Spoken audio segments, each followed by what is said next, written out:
said, you know, obviously Twitter was the remit of the talk, but I think Twitter is one spoke of the wheel that is a content marketing strategy.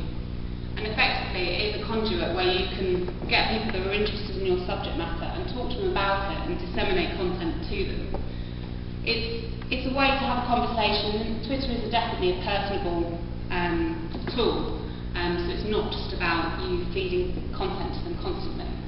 But equally, it is important to understand how the greater content marketing strategy fits in. Now, what we always say to the publishers we work with is that you're in this great position as publishers, you have all this brilliant content, you're much more lucky than a lot of other businesses. You know, the garage down the road or the pub who wants to market themselves. At the end of the day, you've got stacks of content, so you don't need to do any content generation, you've got it all sitting there already.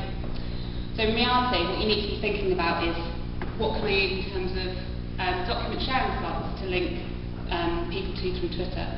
What about video? Can I do some video titles? Can I do an author case study?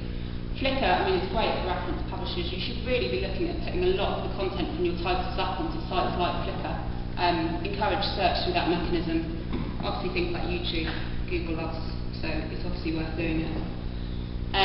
There's other different types of content there that you can all see up there, and in reality you should be trying to develop your content strategy as a whole, not just thinking about Twitter. All too many publishers that we work with just think social media is Facebook and Twitter, and that's it.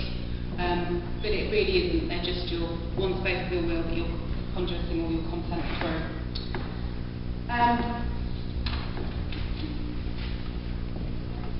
The one thing that we do with content marketing strategies is that this is one area that you really can actually plan down to the T.